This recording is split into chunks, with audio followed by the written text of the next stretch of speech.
Thank you for coming. So she was asking, where do I start from? So I just start from what we do and why we do it. With an example, I don't know how many of you know Subsidies. Subsidies are these African slaves who were brought in by the Portuguese into India around 130 to 140 years ago. And many of them, after the Portuguese left, many of them settled back in India, some in south, in Karnataka where we work, some in Gujarat, and then rest of them in Pakistan. And Siddhis are, I mean, they speak the language, Kannada, yeah, but the song and the culture are very much what you would see in Tanzania and Mozambique. An average Siddhi earns between 1,500 to 1,700 rupees on a monthly basis, basically around $25 to $30 a month. The family average spends 140 to 150 rupees on kerosene and candles. That's around $2.5 to $3 a month. And on cell phone charging, because they go and use their cell phone somewhere else to charge, and they pay for that, approximately 5 rupees per charge, around 40 to 50 rupees on a monthly basis. So on a monthly basis, they spend 200 rupees on kerosene, candles, and cell phone charging out of their 1,500 rupees. And so if you look at on a yearly basis, it's around 2,500 rupees, and multiplied by 5 years, that's 12,500 rupees in 5 years on kerosene, candles, and cell phone charging. An average solar system, which lasts you for 20 years, which provides 2 lights and a cell phone charging, would cost around 10,000 rupees if financed over a period of 5 years at 14% interest rates. So it's not technology, it's not affordability, because what they were paying at 200 rupees to kerosene candles, if they had paid to somebody who would have financed them, they could have actually bought this system. It's not technology, it's not affordability. Because the moment you talk about 10,000 rupees for people who earn 1,500 rupees, it's too expensive. No, because they were already spending. The problem is, would somebody finance them? So when we went to the bank, they said, oh, Harish, they're not going to pay back. They live in a 10 feet by 10 feet house. So we went to the bank and said, what do you need for us to assure you that they will pay? They said 100% guarantee. So for these 30 families, we put 100% money in the bank against which these 30 families got a loan. After 6 months, we went and asked the bank, how's the payment? They said, payment is fantastic. Said, if you knew this information 6 months ago, what guarantee would you have taken from us? They said 20%. We removed our 80% money out, basically used the 20% to unlock local finance to 3 times. But the best answer was from the Siddhis. They said, solar light is great, but once I finish my loan, I'll actually take a loan for a sewing machine. What she meant is I have become bankable. So the issue is that we use sustainable energy to push people multiple layers in the social ladder. It's not only about lighting, but now they have become formal in the Indian banking system. With the same amount of money, the bank has now financed 155 households. Effectively, my guarantee is 1%. That means 155 households have become bankable. I have not used the word subsidy. I have not used the word climate change. I have not used the word environmental. It's purely looking at pieces of the puzzle. And if somebody says that, so that's exactly what SELCO started, to destroy 3 myths, that the poor can't afford technologies, poor can't maintain technology, and you can't run a commercial venture while trying to meet social objectives. So we are 23 years old. We've done around 800,000 households. We've been profitable from the last 2 years. We started the same year as Lehman Brothers. We still exist, which proves what sustainability actually means to law. We have 60 offices, 650 people. So what we wanted to destroy was, and most of my colleagues, 600 of them, most of them come from the client base. So we don't take resumes. We don't believe, because any of us did a PhD on sugarcane, we'll all be called an expert of sugarcane. A farmer doing sugarcane for 40 years will have to listen to us because we have a PhD. Right? That's the non-inclusive part of the society in general, right? I did a PhD because I had time to waste. As simple as that. And we become in a who gets the money? PowerPoint, Excel, and Word. People who don't do PowerPoint, Excel sheets, or Word don't get the money. So there are 3 billion people in this world whom we confuse intellectual poverty and financial poverty, right? And what we do is we basically use sustainable energy to can we create an inclusive world where out of the 3 billion people, you have Einsteins, you have Ramanujans, you have your innovators, you have entrepreneurs, and can we use sustainable energy to democratize the delivery of health, education, and livelihoods?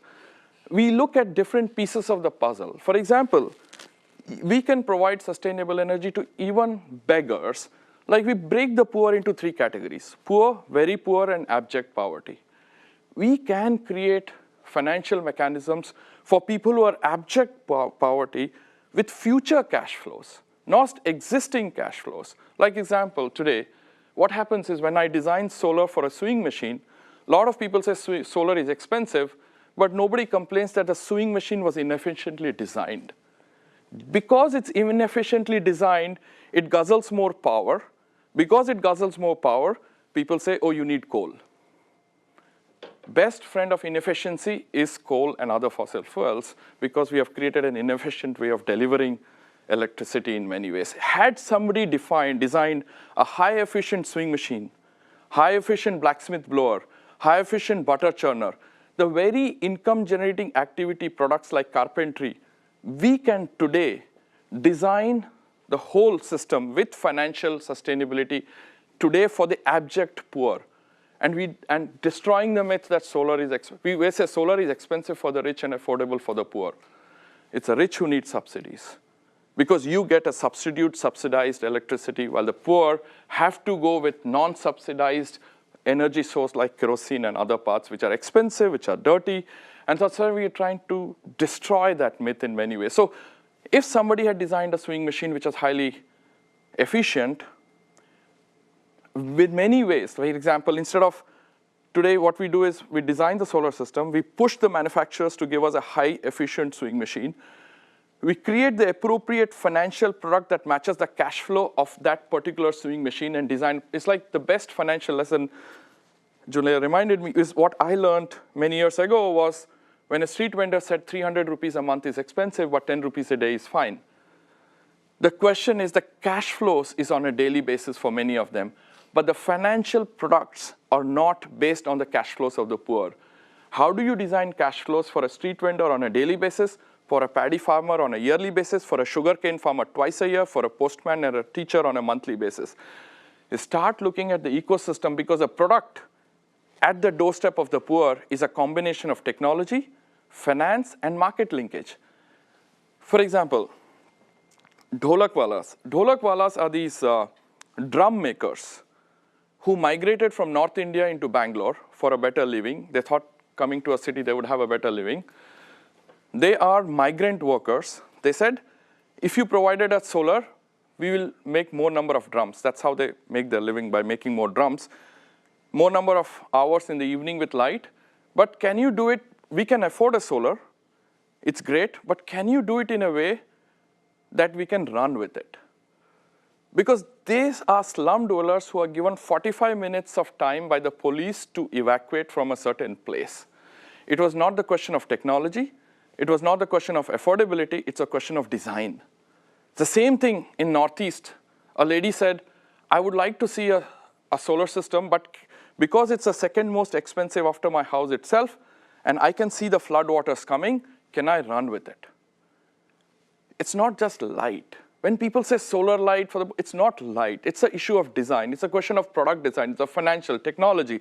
Like, for example, a banana vendor does not want a white light because under white light, he wants a yellow light because under white light, the spots on a banana are more visible. A tomato vendor wants a white light because under a white light, the tomatoes look redder. It's the question of customization of the poor, whether you talk of technology or you talk of finance.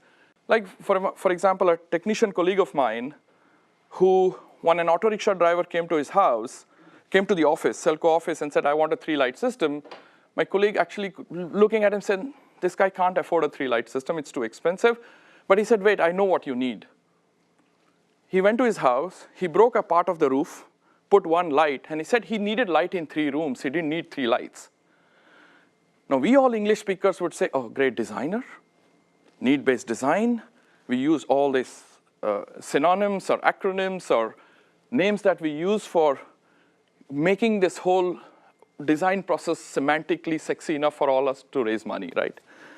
But that's what is happening for the 3 billion people who are innovating on a daily basis, but are not getting the enough recognition that needs that there are social entrepreneurs, there are designers, there are thought process.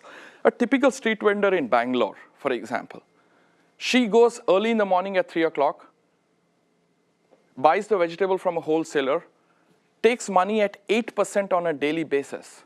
She gets 1,000 rupees. The guy takes 100 rupees off as interest. That's 900 rupees. And she has to pay 1,000 rupees back in the night. That's 10% interest rate. That's equivalent to 3,600% interest that none of us would ever do business.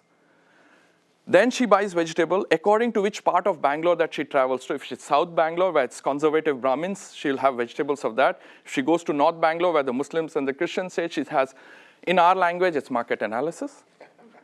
She'll arrange according to what vegetables need to be sold, like we show what the window shopping or whatever we call it, takes it around to the village. At 8 o'clock in the evening, she has to strategize because she has no refrigerator at home, which vegetables has to be sold, her pricing strategy.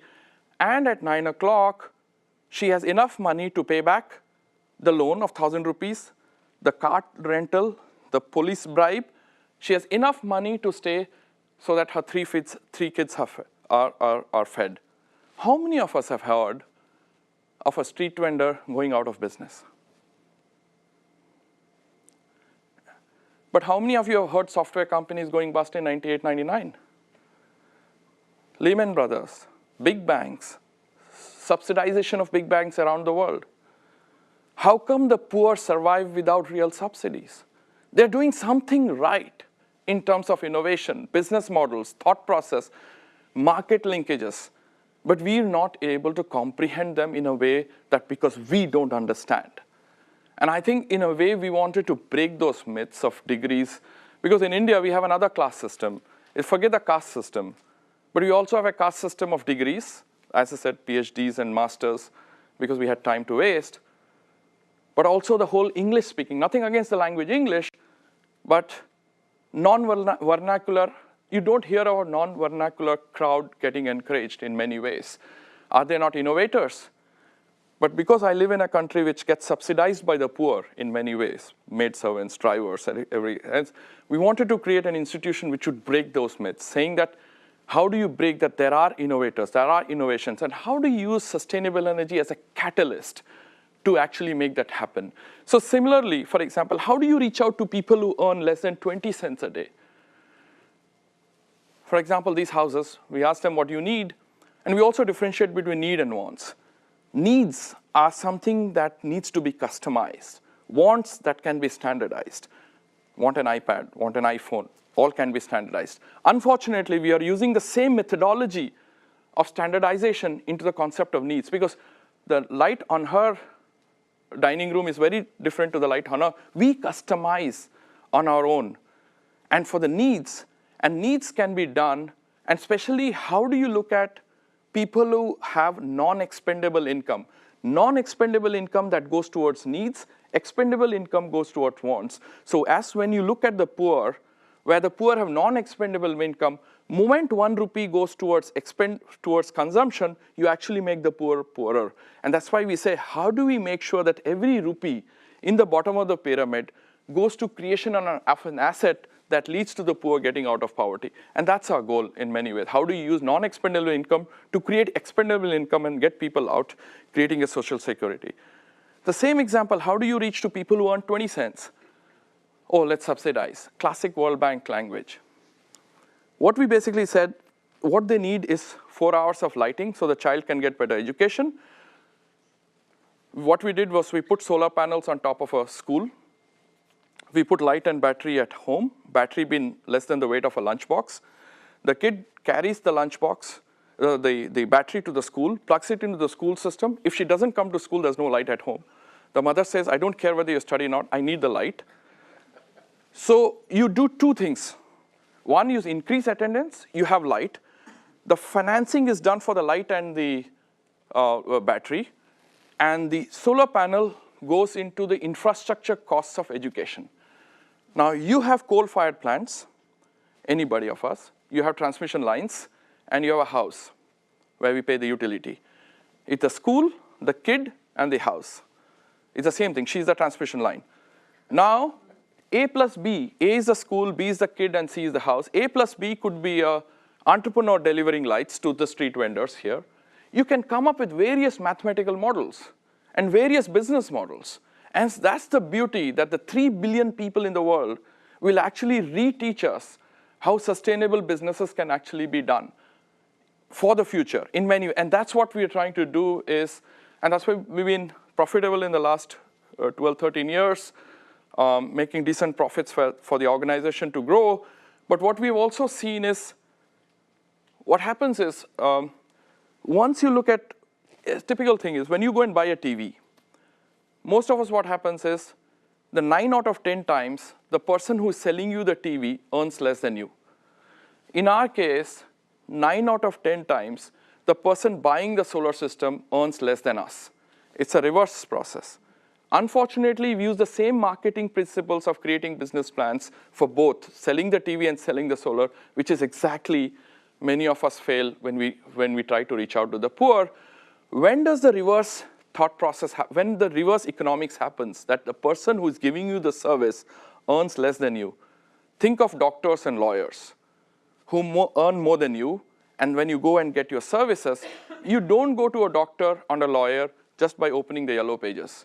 You go on the basis of trust, because somebody told you, the friend told you, or somebody else told you how good he is. Exactly, for selling solar, it's basically a trust. Are we able to build the trust in the community? And that's what we took 20 years to actually do that. For example, in a technician colleague's wedding of ours, 250 clients came for the wedding. And that's what we have built in the last 20 years.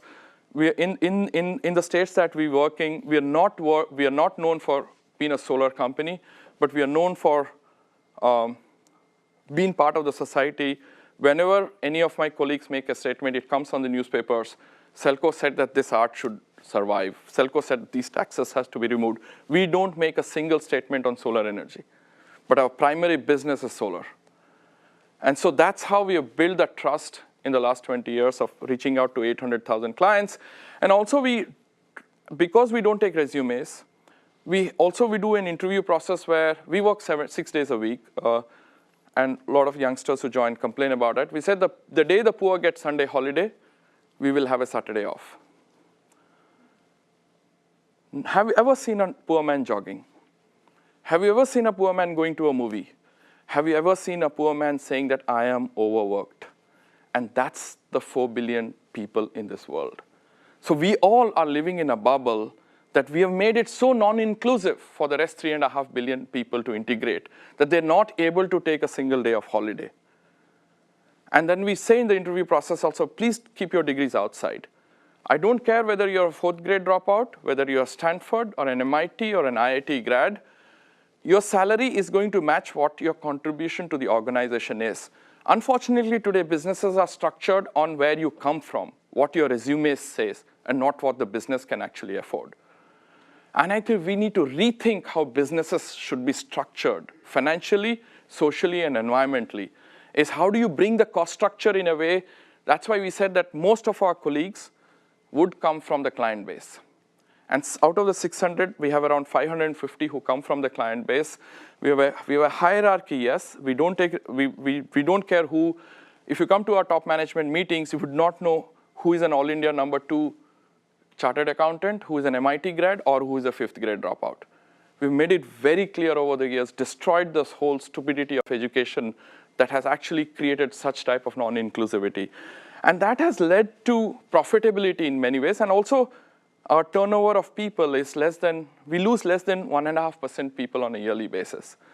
And so I have colleagues who've been there for 18, 19 years. For a lot of us, it's the first and hopefully the last job. And for us, because it's life in many ways, because we feel that we've all been privileged to take services or subsidize services in a manner that we are all in a running race that we are at 50 meters and the rest are at minus 50 and say we have won the race. And that's in one way we're trying to prove that that we can create organizations that destroys that myth and class system in many ways. So this, I'll just run over to some of the slides that that explains some of our models. This is a street vendor model where we put up, when she said 300 rupees a month is expensive and 10 rupees a day is fine, how do we, and the bank says, I do not have the transaction cost of ability to collect from individual basis 10 rupees. So what we did was, again, we created an entrepreneur, where again the bank said we don't know who the entrepreneur is. We put up a guarantee fund against the entrepreneur's risk. We put up a large system in front of the in the entrepreneur's house. He charges these batteries on a daily basis, delivers these lights, the batteries and the lights at 6 o'clock in the evening, comes back and takes it at 10 o'clock. Average expenditure of each of these street vendors on a daily basis is 15 rupees on kerosene. Today, they pay 10 rupees to the entrepreneur. That's a 5 rupees savings for them on a daily basis. And for him, it costs 6 rupees 40 paisa per battery from the bank. So he makes a profit of 3 rupees 60 paisa per battery on a daily basis. Some of these guys have gone from 10 batteries to 190 batteries or 200 batteries where they rent out on a daily basis. So, and depending on the type of vegetables, the type of businesses, the color of the lights change, the timings also change, so you customize it on a daily. It's a business. It's a purely a business. This is a blacksmith. You know, everybody talks about technology, but nobody actually talks about technology for the abject poor and very poor. Because for them, the technology is a blacksmith blower, it's a butter churner, it's a silk weaving machine, it's a silk. Nobody has touched this machine for centuries. If you have ever seen a blacksmith blower, somebody else has to use that old bellowing machine to actually pump in air. So he can do X number of sickles. Sometimes he has to either hire an additional laborer, he himself being poor, or the client or his wife or kids have to do that. That means you lose an extra labor. So what we did was basically converted a computer fan into a blower. This is a computer into a blower. And he has the switch. He controls the speed of the fan. Now he's able to do 3 times the number of sickles on a daily basis. He is able to pay a 12,000 rupee loan, which is around $150 to $180, within 18 months. He recovers the cost at 14% interest rate. So it's a question of technology. It's a question of finance. But nobody wants to work because it's not a sexy application that you can actually put it on your resume. And that's the challenge that we face in India. How do you push the youngsters to look at technologies that the poor would actually need? This is what happened was when, you know, in some of the states, and it's around the world, though the population is increasing, we still have not provided good facilities for deliveries ever. And in parts of India, during the daytime when the delivery happens in-house, you cut a part of the wall, put a mirror outside to reflect the light inside during the daytime. In the nighttime, it's 2 women, one who's pregnant and one who's the midwife. And as soon as she delivers, the midwife has the baby. Even if you had a solar light, she has to look at the hot water. How does she move around with the baby? So what we decided was, after sitting, was remodified a miner's cap for that, for the midwives. This came as a midwife miner's cap. And then she said, I only have 3 deliveries on a monthly basis. I can't afford this. In the same village, you have flower plucking. Flower plucking normally happens between 1 and 3 in the morning. You have one light and you pluck flowers and then sit in the bus and sell it at 6 o'clock in the nearest city. What we did was we created an entrepreneur who bought 10 or 15 of these lights, rented it out to the flower pluckers, and rented it out to the midwives. And she made a business without actually using the word climate change, environment, all that. So you start putting the pieces of the puzzle, and that's what actually we do. And then this came up very near to Bangalore, where nearby Bangalore is known for silk. These are silkworms.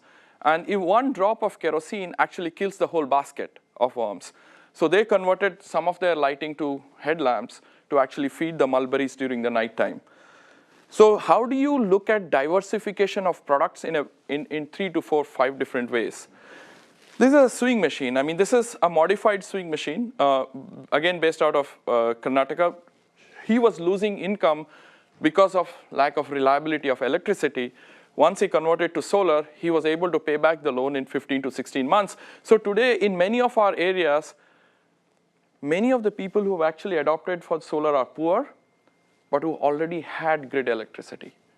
It's not the question saying that it's only for the people of off-grid. So I have a big issue about when people call about off-grid versus on-grid, because in a village there were 100 houses, all the houses had electricity. According to Indian government definition, everybody was electrified, but she died in the hospital because the hospital did not have electricity. So was she on-grid or was she off-grid?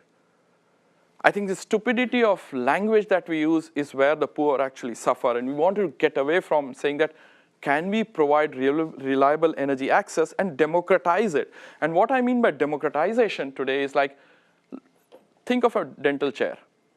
A dental chair has 25 features. Because it has 25 features, it guzzles so much of electricity. You put it in a large hospital. Even if you gave the dental services free, the poor have to travel by bus 2 days, then lose their labor. The bus cost is actually not cheap for the poor.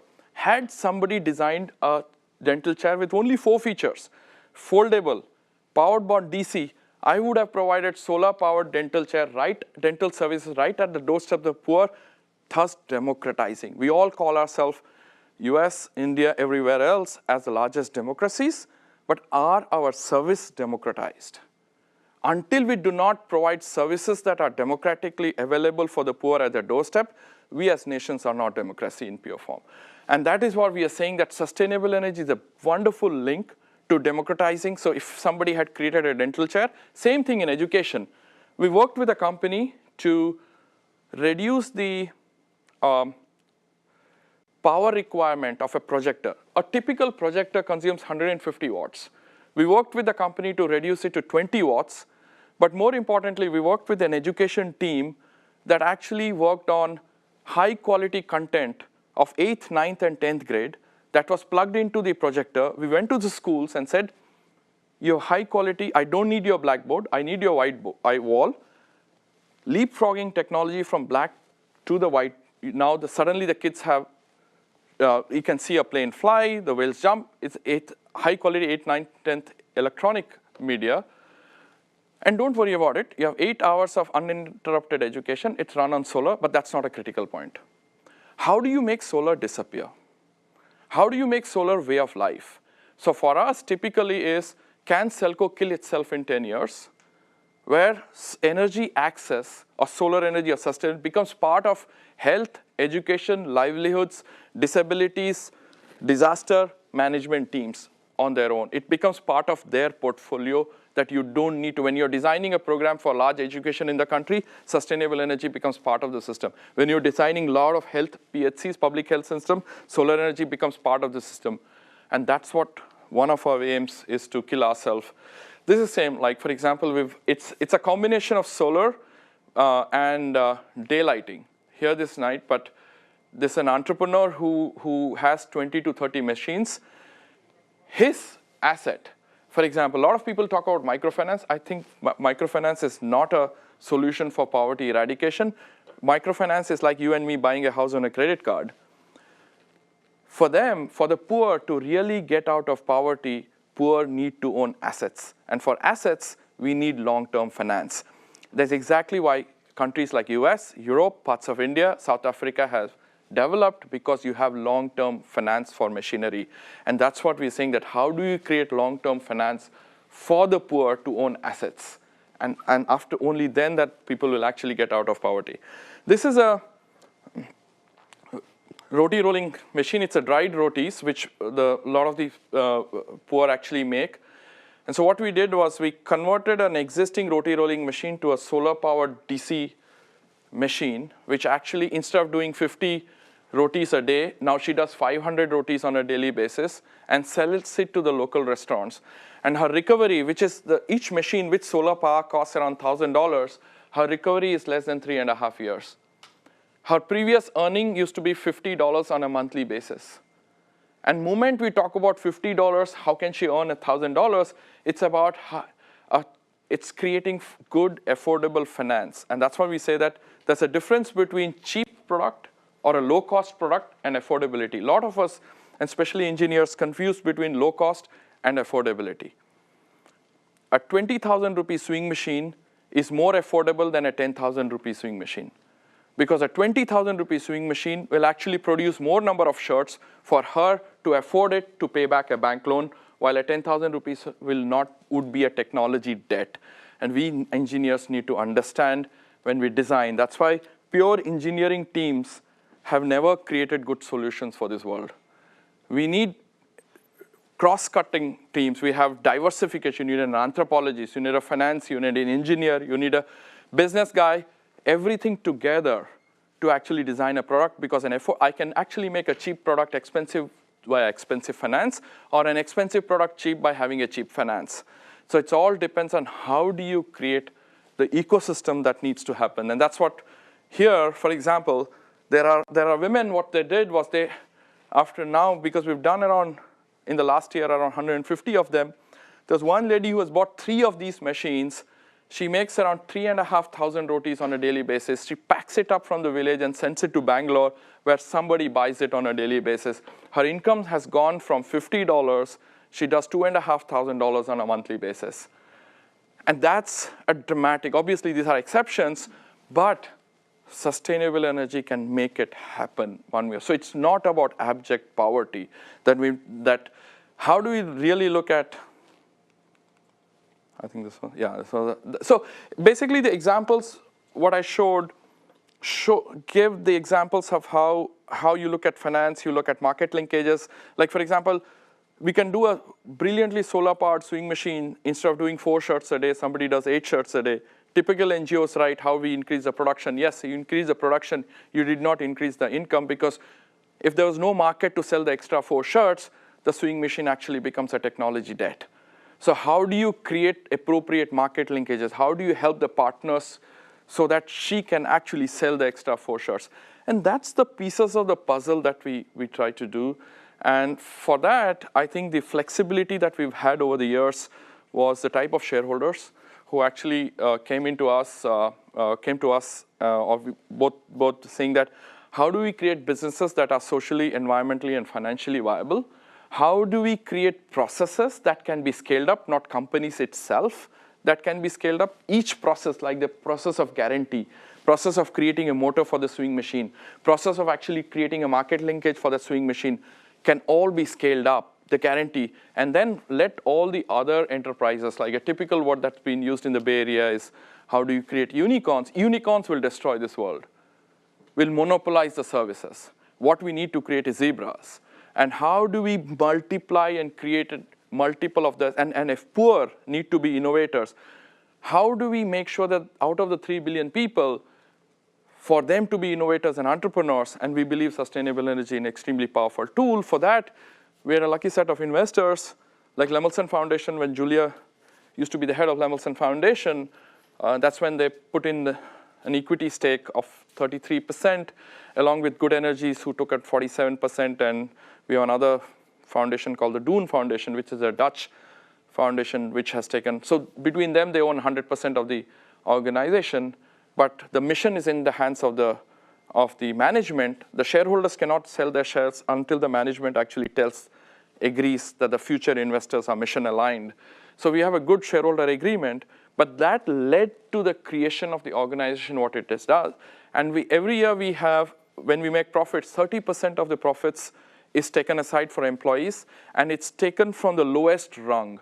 And the profits has started from the lowest rung. The employee with the lowest salary gets the first hit at the profits, and wherever it dries out, it dries out. So most of the time, the mid-management and above management never get a share of the profits, but that's how we have built the ownership of that's why the turnover of people is less than 1% on a yearly basis, and we've reached out to 800. So it can be done, where you can equalize. It's not, I mean, we've been criticized sometimes when, are you guys communists? Are you guys socialists? I'm glad to be called 12 years of continuous profitability as a communist, while Uber, that has never made money, can be called as a capitalist organization. Amazon, which made profits after so many years, can be called market, while we can be called communist. I mean, I want to know how this is defined as what is market-based organization and what is social-based organization. So today, Flipkart in India sold to Amazon for $16 billion and has never made money. So I don't understand what type of Excel sheets they use. I would like to also buy the same sort of Excel sheets, but that's not sustainable for the world. Because if 8 men in this world earn as much as 3 billion people in the world, something is wrong. Something is drastically wrong. And if the conflicts are increasing in the world because of non-inclusiveness, I think we all ourselves to be blamed that we are in a bubble, that we are running a rat race, and we're not thinking inclusive of how do you create businesses that includes the next 4 billion people. And we, in a small manner, say that we need to destroy and saying that how do we get respectability to all human beings in a way that is socially, financially, and environmentally sustainable. And for us, yes, the shareholders took risk, but we also said to shareholders, it's your money, but it's our life. So how do we create partnerships? For us, a shareholder, the top management, the mid-management, and the employees are at the same line.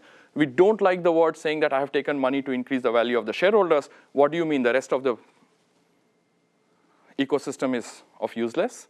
It's only the shareholders? I think this is where we need to push back how capital works, how businesses work, because quarterly returns, we work on deciding on this world, which is millions of years old, on the basis that we will live for 70 years, and the CEOs are determined of their promotion on a quarterly basis. So on quarterly results, we decide what the world should be. I think we need to relook at those numbers. Otherwise, and especially all the youngsters, the world is in your hands. How do we create inclusive business? You come for a very brilliant institute like this, Stanford, but how do you utilize these tools, not only for yourself, but in many ways, so that we don't have to be worried whether Obama is the president or Trump is the president. It's our fault that we have to decide on one person. But the question is, it's truly because for us, it's a question of urgency. It's a question of urgency from a climate perspective, from a social perspective. Climate more so because now with May and June in central India, every 30 minutes a farmer will commit suicide. Because we have not created a plan B for the farmer. Philippines will get lots of typhoons and thunders, and if you look at the rehabilitated state of the refugees, we are at problem. Why should the poor suffer? Because we have created the problems for them. I think we need to create sustainable business, and it's all our interest to look at social sustainability. Because social sustainability, if you don't look at today, any amount of financial sustainability in the future is going to be very expensive. Coal, no coal, it's about social inclusiveness and how do you create businesses that are socially, truly. We, in a very small way, we still have a long way to go. In the next 3-5 years, we believe that we can reach out to 200 to 250,000 clients more. But more importantly, we said, can we create 30 to 40 more enterprises in the country? And can we use India, which is a microcosm of world's problems, as an R&D so that other youngsters in other parts of the world can then replicate and teach us back how other processes, for example, Tanzania, Uganda, are 2 steps behind in a financial process. But they can come up with much brilliant financial products for sustainable energy that part of India could then learn from. Philippines, how can it actually cope up with the typhoons for the climate refugees, with different sustainable systems for livelihoods for the poor who have been displaced? Can those examples then be translated in Manipur or in Brazil when an earthquake actually happens? So that's the excitement of the 3 billion people that can show us innovation, but how can we integrate? And we can ask the question where we stop confusing, again, between intellectual poverty and financial poverty. How do we treat the poor as partners, not as beneficiaries? And how do we make sure that it's a truly inclusive world where our thinking process is not about the hierarchy of you versus they? And a lot of the solutions in our world, in the social world, is colonistic in many attitude, and how do you break that mold? I think and when people say that, oh, we need to have private sector into our sector as board, I think a lot of us should be on the boards of private sector to make sure where it actually goes, not the vice versa. Thank you very much and for the questions.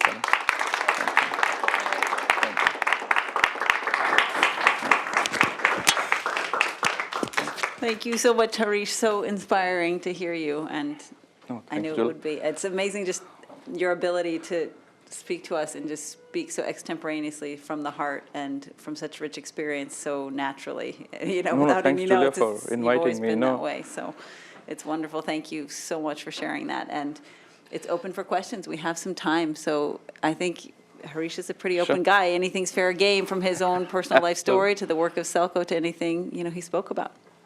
Yeah, it's fine. You spoke about the importance of assets, and I couldn't agree more with you, especially over like 20-year horizons. Do you see energy and energy infrastructure is essentially pervasive all over the place. Can you make that energy infrastructure the asset that people and communities can hold on to, and if so, how, given its high costs? No, whether it depends on whether it's energy itself or whether it is energy as an asset or a delivery as an asset. See, what we're basically saying that if this is the poverty line, and today what happens in many of our cases that you're trying to get people up to here, and moment there is a social instability or an earthquake or a death in the family, there's a chances of going back here very easily within a matter of a day, right? What we are trying to do, where is the social security line here? Right? And for this line to come up, they have to own assets. How do you get people above this? Even if there is a shock, you go here, not below poverty in many ways. If, for example, in many of the farmers' suicide cases, it's unfortunate we don't also, what happens in this category, it's poor, very poor, and abject poverty. But we paintbrush everything as poor. When a farmer's family, which is in the poor category, commits suicide, the family actually goes into abject poverty. To come back to the poverty level itself, it takes 2 decades. And that's exactly why it's critical for us to create assets, whether it's an asset of a sewing machine or a community that owns like a microgrid and that supplies to the various households. And that's what we did in the drum makers, where we designed what we have. I forgot. Oh yeah, where they said, can you design it where we can run with it? What we said, we designed a cart with solar panels on top and the battery getting charged. And every day the battery is given to every tent at 6 o'clock. And 10 o'clock, as soon as the police come, they pack their tents, put it in the cart, and the cart actually goes to a next place. So they own that assets now. Right? Even if something happened, they could actually sell the asset one way or the other, and so not drop below the boundary. And that's what. But how do you create that? Because much of the money today goes into, oh, I've helped the poor here. That's not going to cut it in many ways. How do you actually create assets? And these assets could be hard, could be services, where the poor start owning. How much of it that we buy from the poor and the poor buys from us? Most of it, unfortunately, we have made the poor as consumers today. The biggest vulgar book that I have read is Fortune at the Bottom of the Pyramid. Because there you're treating the poor as consumers, right? 1 rupee shampoo. So if you look at the non-expendable income that the poor have, if you remove 1 rupee for not creating an asset, like buying a shampoo, you've actually made the poor poorer by 1 rupee and a shareholder richer by 1 rupee. So you have created a further divide. Because from a shampoo, he's not going to create assets. So for us, how do you create those assets? It could be energy delivery, it could be owning of sewing machines, it could be a rice mill, blower, how ultimately they own. So that's the critical. Yes, sir. My question is linked to one of your final remarks regarding how places like Tanzania, Uganda are still a bit behind, for example, financial, yeah. Are there other places in the world where you see a similar model to what you are using? Or Northeast. So, Can you repeat a little bit the question? Yeah, so you're saying that are there, like for example, looking at Africa being an immature in terms of financials, are there similar places where SELCO type model could work? Or are there similar places where immaturity of financials are there and where systems have actually worked? What has happened in the northeast of India, which has similar lack of banking services, as in Tanzania or Mozambique, what we have created now is created a lot of guarantee mechanisms with 6 NGOs, with the bank involved. The state bank is involved. And the moment they succeed, the state bank hopefully repeats that. And that's exactly what we want using joint JLGs, the joint liability groups and group lending mechanisms. And we're saying that that's a good model for us to actually replicate in Tanzania or Philippines. While in Karnataka, we have matured in terms of financing because there are 40,000 banks in India, but at least there are 6,000 banks in rural Karnataka which are mature in financing. But Northeast and Tanzania have similar. So we are using different parts of India to actually showcase for similar issues. For example, in central India, in Orissa, where the tribals, there's still barter system. Like, you give me a chicken, I'll give you 2 kgs of salt, et cetera, et cetera. And where we designed a system to a barter system for owning solar lights, right? And saying that, okay, can that be worked in parts of Brazil, for example? Yes. But for everywhere, there is a solution. But Africa, the problem is something different. Africa is, today the NGOs and the World Bank and the IFC are not creating or putting up enough monies to create a long-term infrastructure. Microfinance is not going to solve Africa's poverty. Somebody needs to create a banking. So India in the 1969-70, when India was starving, many of the banks were nationalized and said 40% of your portfolio has to be in rural India. That forced the banks to create 40,000 solid infrastructure. That is a subsidy that I am now benefiting from, right? That is the subsidy that needs to go into rural Africa, where 5 or 8 or 9 years down the line, a poor Tanzanian or a Kenyan wants to buy a rice mill, I will get an 8-year loan. But we are forcing the poor to take a 15-month loan at 26% interest rates. That keeps the poor in poverty. And that's the problem is with the World Bank and with the IFC, is they want returns on an immediate basis, while rural electrification of America is still subsidized. Education system in the US is still subsidized. Up to 12th grade, you get free food. But for the poorer countries, we want economics.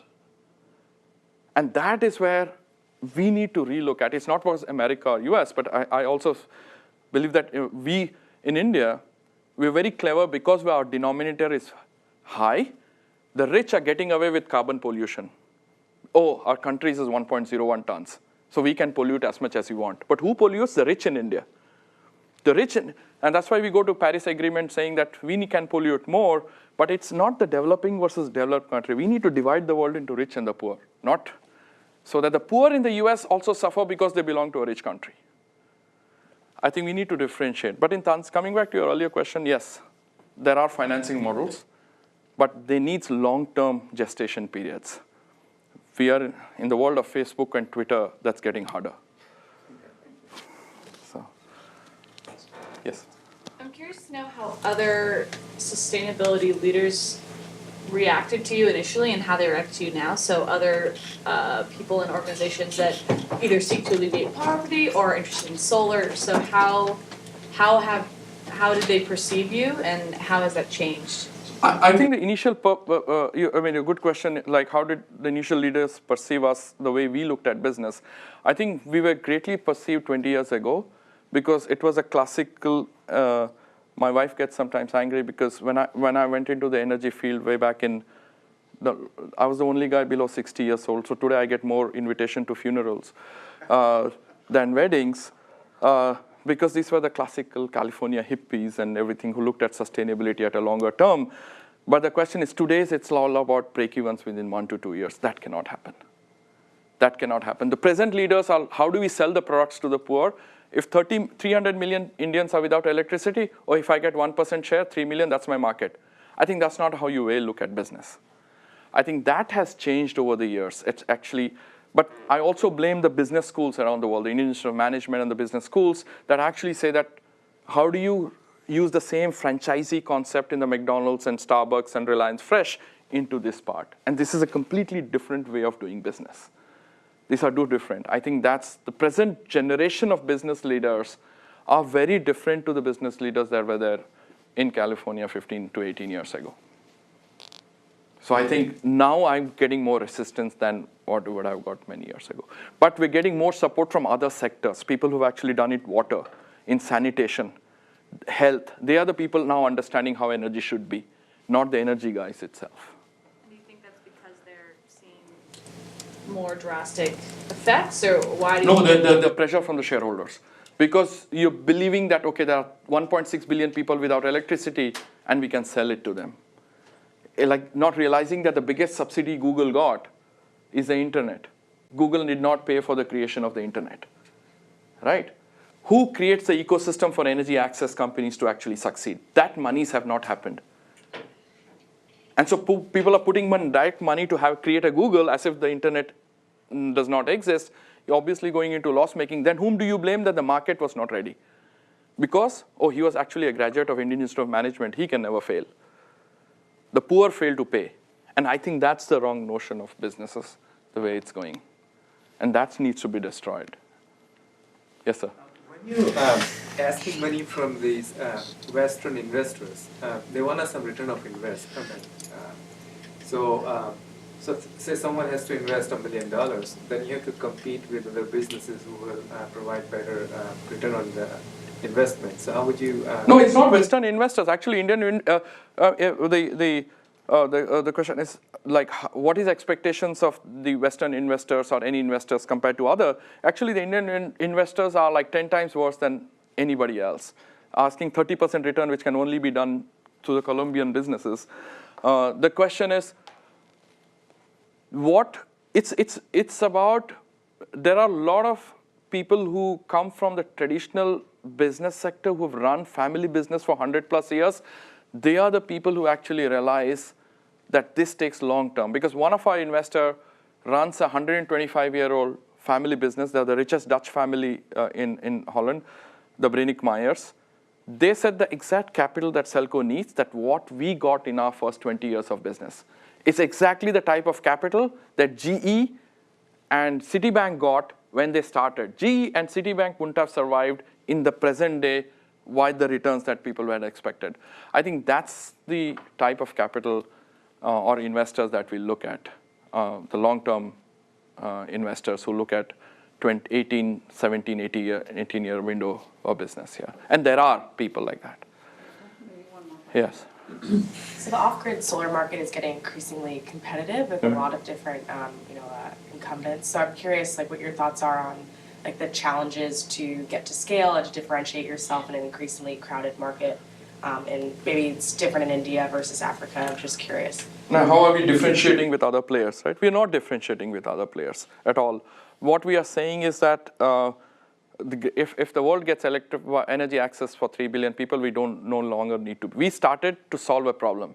If the problem gets solved, but my only issue is that is the problem getting solved in the right manner, where the poor become asset owners, not consumers. And the problem with the off-grid market is today that you're selling cheap lights that don't even last for 2 years. Just because this light is as better than a kerosene light, why can't we give a light which is 10 times better than a kerosene light? Why can't we do a solar-powered sewing machine which can actually get the people 3 generations out of poverty? Why can't we do that? For us, energy access is not about 1 year or 2 years. I go back to what Ilaben, the founder of Seva, said, until the grandchild is not above poverty, we cannot say that we have made an impact. And for us, are we looking at that push? And as she mentioned, the generational change exactly is like, are we making sure that 3 generations, it's not about selling a product, but are the families really out of poverty using our intervention? Because then what will happen is, am I creating more inequality by I making more money and them not making money? That means you're no different than anybody else. Are we fair enough in our value chain capture? Are we fair enough that the poor getting equal benefit to my technician colleague, to myself? Are we getting those benefits that all of us rise one at the same level, not one over the other? And that's our intervention. So it's not about competition. What we are trying to push back is don't treat the poor as consumers. That's not going to lead people out of poverty. And social business also, people confuse that selling solar lights to the poor is a social entrepreneurship. If that was the case, then Philips, which sold torches and tape recorders to the poor many years ago, should have been a social entrepreneurship. right? When you define what values and capture, and unfortunately, there are a lot of youngsters with great enthusiasm do it, but unfortunately take the wrong sets of capital. And today I tell to the youngsters, start without capital. Because the advantage I had many years ago that you guys don't have, right? I didn't have the internet. So I had to go to the field to learn, right? So I stayed without electricity for 2 years. And to actually not sell, but what is the equation? Why does a poor man pay for the cousin's wedding even if he doesn't have the money? Where does that money come from? On a pure Excel sheet, that money should not have existed. But where did that money come from? So this Excel sheet should be used as a tool, but not as the primary source for business in many ways. Why do you buy a TV? Which Excel sheet actually prompted you to make sure that the TV is the most economic product that you bought? It's actually the most expensive because the amount you spend a month out of the year watching TV, that month's human time is the most expensive. Why did you buy it? But when it comes to for the poor, it's all about Excel sheets. I think we need to break those. We use those as tools, but not as the medium sometimes. But it's not about companies. Yes, there are many companies, but only my fear is that are we taking the poor for a ride? Are we creating another bubble? I read a recent article where they said the best way to become a millionaire in Africa is to be in solar business. Wow, I mean, I know it is not going to happen because it's not possible in many ways. But $200 million went from the Palo Alto area to 3 countries in East Africa. They'll all go bust. And blame will go on the poor of Tanzania and Mozambique, not on the people who ran the business, saying that the market was not ready, which is actually not true. So that's my fear. I think we need to close, but I think Harish is willing to stay for a couple questions. Can I take a facilitator's privilege? Just because you are obviously so grounded in your values and your vision, and you have inspiration as well as incredible intellect and insight. And I just think just brief as a closing would be nice to just know what inspired you, what gave you your values, your clarity of vision about this, what first got you going. Because a lot of us in this room are, emerging sustainability leaders and have had different sources of insight and inspiration. I think it'd be nice to hear. No, I see. The thing, I went to the Indian Institute of Technology. People say it's one of the elite schools in India. I went there because 300 million Indians did not write the exam. If they had written the exam, I would not have got into it. Right? We are in this non-inclusive where we are running race. What gave you the insight to understand that, to see that? Was it your parents? Was it growing up? Was it? I think, yeah, it's growing up and seeing while traveling on trains or anywhere else. It's like, somebody's doing, and I have the luxury to think for a year, should I do a PhD or not? My colleagues never had the luxury because their parents, they had to work. And then I say, I have a PhD, so I have to be the CEO. You're sorry, you're a dropout, you have to be the non-CEO. That's unfair. Yeah. And I think for that unfairness was something that is increasing in the world. Look at the whole rhetoric within the blacks, the whites, the Indians, the immigrants, everything in the world. I think those class system, even that, I don't know how many of you follow that Apu chaos of Simpsons, right? The question is, it's the elite Indians who are complaining that Apu had an accent and they suffered because of it. Because they are not able to relate to the common Indian in many ways. It's elitism that is, I think, and then my father was in the steel factory where he didn't have to pay electricity. I went to the elite school where I did not have to pay, it was highly subsidized. Came to the US with scholarship. I'm a product of Subsidies standing in front of you. And then I will go and talk about market economics. And say that, no, it has to be there, I think we've not created a level playing field. And more we went to the rural areas and found innovations that the sugarcane farmers, the paddy farmers, my experience in Dominican Republic and Vietnam, I think then you realize that it's an unjust world and poverty cannot be eradicated. And you cannot be a nationalistic and an environmentalist at the same time. Today we are all becoming nationalists. I think it's something to how do you make an inclusive world, and I felt guilty that I have taken the benefits, and for what? To basically have a two-car garage and kids and say my kids went to elite school. I think that's ridiculous.